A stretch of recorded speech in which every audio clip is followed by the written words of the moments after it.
Welcome to another episode of Nick's Nerd Network. We're going to be doing another TV show review. We're going to be reviewing Ouran Host Club. And it's a great show. I can't wait to talk about it. So let's get started. This is Nick's Nerd Network and I'm Nick.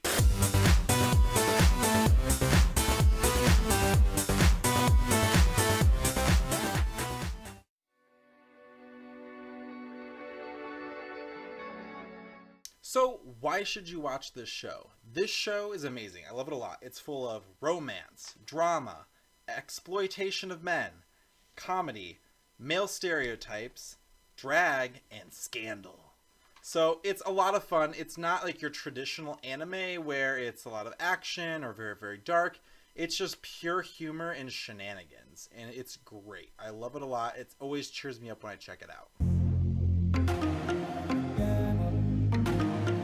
So the show's about a girl who is enrolled in this really hoity-toity prep school for the insanely rich, like the kids of Steve Jobs or Oprah or all the crazy, like super rich kids go to this school. And she's not super rich. She's comes from a really low-income family. She's there on a scholarship. She has cut all her hair off really short, and she's dressed herself and is pretending to be a high school boy. Now she's discovered in her lies or her deceit by the Ouran Host Club. Now, if you're not familiar with what a host club is, it's sort of like a male escort service, but they're not providing like sex. They're providing like company or compliments or making you feel like you're on a date when you're not. So they find out that she's really a boy or a girl disguised as a boy, and they kind of exploit her a little bit. Like, well, if you want us to keep your secret, you're going to have to join us here working at the host club, because she really shows up as a very attractive male. And so they go throughout the series, they're living a lot of shenanigans, and they're really kind of like softening her up. She's not this like rigid, studious person anymore, and she's kind of bringing them more down to earth. So they're not these like crazy, overprivileged, wealthy kids. They're like starting to become more human, more compassionate, more empathetic. And it's just a really great show. And it's like not something you watch sequentially. You don't have to watch every single episode in order. But it makes me happy and it makes me laugh, and I just love the show a lot. I would say one of the most important aspects of this show is that it's kind of like the gender twisting of what gender identity is. Because the main character, she's not like upset that she's dressing like a boy. She doesn't care. She's like, you know what? These clothes are comfortable. I've always just felt better like this. I don't want to be this like uptight, super feminine girl. I like hanging around with guys. I like palling around. She's not dating any of them, and she's also working in not the escort, but the host club, still pretending to be a boy, flirting with other girls. I don't know. They've never really confirmed if she's interested in girls, but it's okay. You don't have to know that. And she's not considered to be like the comic relief like in a lot of other animes. And it's just, there's so many different things that it addresses, but I think it's important because she's kind of like a drag king in the sense of this. They've never like said that she identifies as transgender or anything like that. It's just she is pretending to be a male and pretending to be a like over exaggerated persona of a male, which is exactly what drag is. She's a drag king. So normally at this point I would talk about who my favorite characters are. Instead, I'm going to give you a brief overview of who the main characters are, because there's not a lot of them. And honestly, I couldn't do without any of them. They're great. They all play off of each other well. There's different personas that are portrayed by each of these characters that are culturally desired there.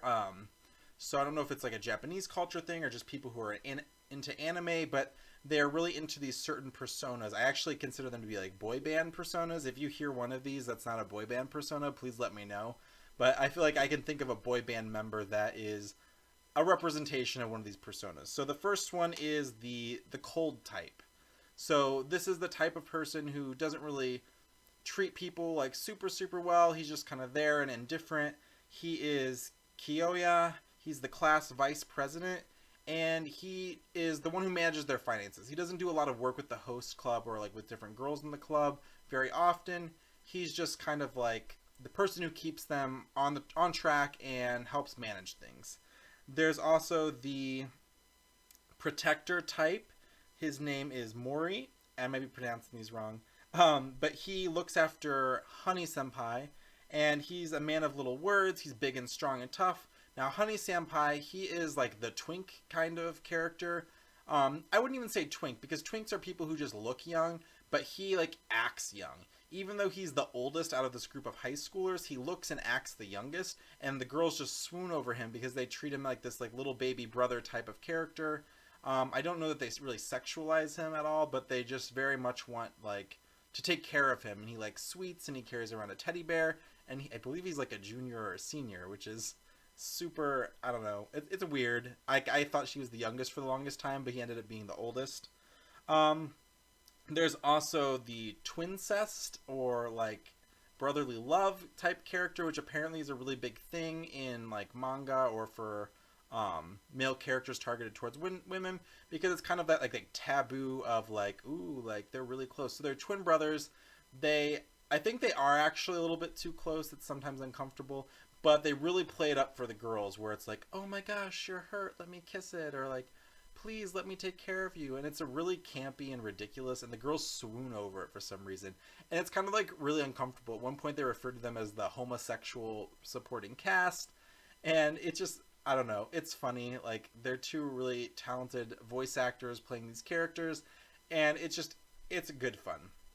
Another one is the feminine type, and that is played by our main character, Haruhi, and she is the one that's pretending to be a boy even though she's a girl. The girls love her because she's interested in some more feminine things, or she's a little bit more polite, she's more well-mannered, more soft-spoken, and they really like that about her. They see him as like this very feminine type, or kind of like a girly boy, which seems to also be attractive and part of the ideal type, very like metrosexual. And then the other main character, who is Tamaki, and he's the president of the host club. He's considered to be the prince character, and he is like just very flamboyant. He's the leader. He's the one that most of the girls like. He's just like tall, skinny, blonde, perfect looking kind of a guy. Not saying that that's like all perfect qualities, but it's kind of just like he's like always put together perfect. And he's really infatuated with Haruhi, and he tries to like to hide it, where it's like, oh no, I'm not like, I don't want to date you, I just want to mentor you, you're like my daughter to me. But he's clearly interested in her. It's just, all these characters are great. You have to watch it. It's hilarious. The first episode's a little bit rough and kind of boring because they're introducing a lot to you, but after that it's just fun shenanigans. So please check it out. I stake my name on it. Please watch this show, give it a shot. If you're not into anime, it's okay, give it a shot. It's not like creepy, it's like funny satire, exploiting males and playing into the male stereotypes. So finally, it's not the women being exploited, it's the male stereotypes. So check it out. That's all I had for this episode. This is Nick's Nerd Network, and I'm Nick, signing off. Bye. Hi, if you like this episode of Nick's Nerd Network, please like and subscribe, or visit our new channel. And when you're on the new channel, check out my new banner. That was made by my friend Jesse. Please check out his website. He's really talented, and I'll leave the link in the description. He's great for all of your graphic design needs.